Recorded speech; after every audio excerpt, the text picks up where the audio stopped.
करीब एक दशक पहले का समय याद करिए। 2010 में देश ने कॉमनवेल्थ खेलों की मेजबानी की, करोड़ों के घोटाले की बात सामने आई। इसके बाद 2011 में 2G स्पेक्ट्रम आवंटन में भी घोटाले की बात सामने आई। इन सभी मामलों की जांच थी सीबीआई के पास। उस समय तक ईडी का नाम भी बहुत लोगों ने नहीं सुना था, पर केंद्र में भाजपा की सरकार आने के बाद से प्रवर्तन निदेशालय यानी कि ईडी की कार्रवाई में तेजी आई है। यहाँ एक नाम आप बार बार सुन रहे हैं, ईडी। तो आज यही समझते हैं कि क्या है ईडी जांच एजेंसी और ये काम कैसे करती है। नमस्कार, मेरा नाम दिव्यांशी समराव है। आप देख रहे हैं हमारा खास प्रोग्राम आसान भाषा में।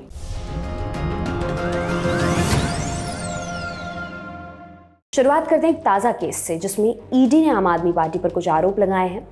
दिल्ली, देश की राजधानी, करीब 1 करोड़ 70 लाख लोग दिल्ली में रहते हैं। 1998 में दिल्ली जल बोर्ड की स्थापना की गई, जो दिल्ली में पानी की सप्लाई करता है। ईडी ने सीबीआई की एक एफआईआर के आधार पर जांच शुरू की। आरोप है डीजेवी के पूर्व चीफ इंजीनियर जगदीश कुमार अरोड़ा ने एनकेजी इंफ्रास्ट्रक्चर लिमिटेड को पानी के मीटर्स, उनके इंस्टॉलेशन और टेस्टिंग के लिए 38 करोड़ का ठेका दिया था। एनडीटीवी की खबर के मुताबिक आरोप है इस ठेके के आवंटन के दौरान डीजेवी और नेशनल बिल्डिंग्स कंस्ट्रक्शन कॉर्पोरेशन के अधिकारियों ने एनकेजी इंफ्रास्ट्रक्चर का पक्ष लिया और इसके बदले उन्हें रिश्वत दी गई। इस मामले में ईडी ने जनवरी में जगदीश कुमार अरोड़ा और एनकेजी इंफ्रास्ट्रक्चर के ठेकेदार अनिल कुमार अग्रवाल को गिरफ्तार कर लिया। आरोप है कि एनकेजी इंफ्रास्ट्रक्चर ठेके के मानकों को पूरा नहीं करती, फिर भी उसने रिश्वत देकर ठेका हासिल कर लिया। एनकेजी इंफ्रास्ट्रक्चर ने इसके लिए जाली डॉक्यूमेंट्स का इस्तेमाल किया। ईडी का आरोप है कि ठेके के बदले आम आदमी पार्टी को डोनेशन दिया गया। इसी मामले में ईडी ने दिल्ली के सीएम अरविंद केजरीवाल को भी समन भेजा है। आपने केस जाना, आप जानते हैं मामलों की जांच कर रही एजेंसी ईडी के बारे में। ईडी पूरा नाम एनफोर्समेंट डायरेक्टरेट, भारत सरकार के मातहत काम करने वाली एक एजेंसी। देश में अगर बड़े पैमाने पर कहीं भी पैसों की हेरफेर होती है तो उसकी जांच ईडी करती है, अक्सर सुर्खियों में भी रहती है। तो आज जानते हैं क्या है ये ईडी, जिसका नाम हम बार बार सुर्खियों में देखते सुनते हैं। खबरों में रहने से इतर ईडी, एनफोर्समेंट डायरेक्टरेट या प्रवर्तन निदेशालय एक और काम करती है, ऐसे लोगों पर नजर रखना और उन्हें पकड़ना जो किसी न किसी तरह से पैसों की हेराफेरी में शामिल हैं। कुछ चर्चित मामले जिनमें ईडी जांच करे वो हैं Delhi excise policy case, Delhi Jal board case, Telangana CM KCR की बेटी के कविता की गिरफ्तारी, संदेश खाली के आरोपी शाहजहां शेख की गिरफ्तारी के समय ईडी टीम पर हमला। ये कुछ मामले हैं जिनकी जांच ईडी कर रही है। विस्तार से समझते हैं इस एजेंसी के बारे में। ईडी की शुरुआत साल 1956 में हुई थी। भारत को आजाद हुए एक दशक होने जा रहा था। देश निश्चित तौर पर ब्रिटिश राज के अंधकार से निकलकर प्रगति की तरफ बढ़ रहा था। देश में नई नई योजनाएं आकार ले रही थी। टैक्स का सिस्टम बेहतर किया जा रहा था, जिससे विकास योजनाओं को आगे बढ़ाया जा सके। लिहाजा देश में पैसे का फ्लो भी बढ़ रहा था। देश में आर्थिक धोखाधड़ी रोकने के इरादे से संस्था का गठन किया गया। इन कारणों को देखते हुए भारत सरकार को एक ऐसी एजेंसी की जरूरत महसूस हुई जो पैसों की धोखाधड़ी और विदेशी करेंसी के गैर कानूनी इस्तेमाल पर नियंत्रण कर सके। आखिरकार 1 मई 1956 को डिपार्टमेंट ऑफ इकोनॉमिक अफेयर्स में एनफोर्समेंट यूनिट के नाम से एक संस्था बनाई गई।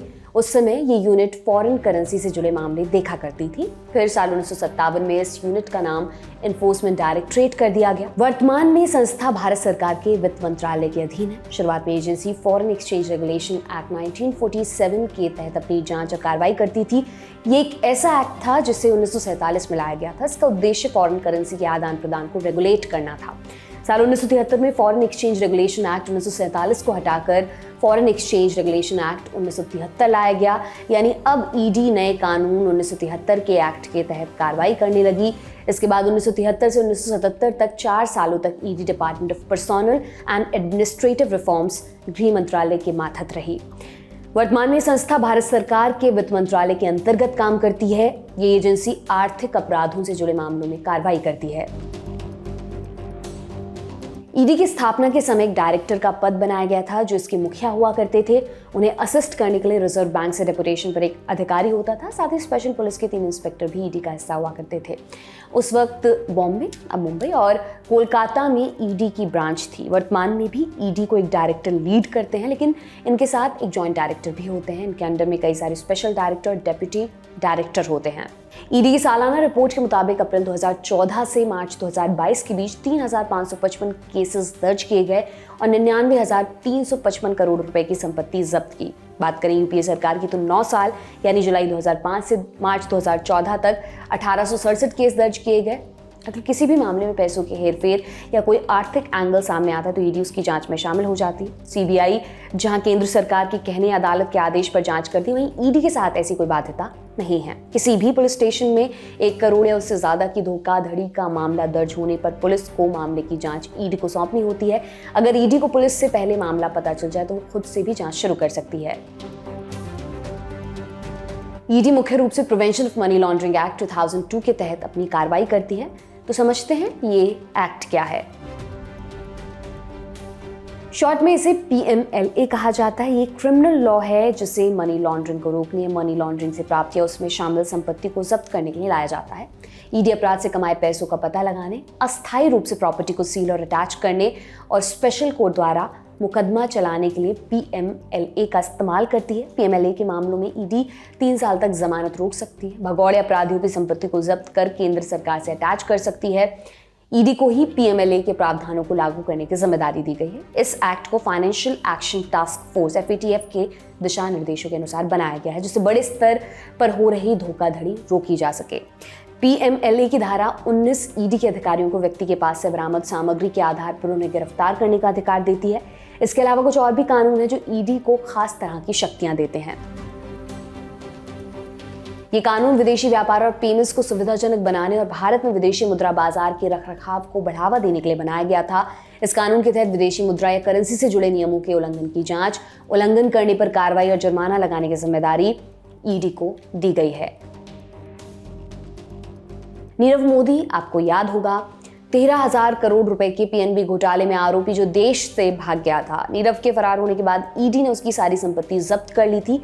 ऐसा ईडी ने किया the fugitive economic offenders act 2018 के तहत। ये कानून ईडी को ताकत देता है कि वैसे भगौड़ों की संपत्ति को जब्त कर सके। The conservation of foreign exchange and prevention of smuggling activities act 1974।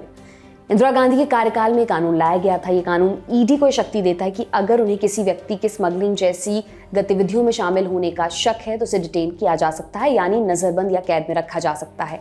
इस एक्ट का मुख्य उद्देश्य फॉरेन करेंसी की हेराफेरी और स्मगलिंग को रोकना था। ये तो हो गई ईडी की शक्तियों की बात। जैसा कि मालूम पड़ता है, इन सभी कानूनों के चलते ईडी को काफी व्यापक शक्तियां मिली हुई हैं।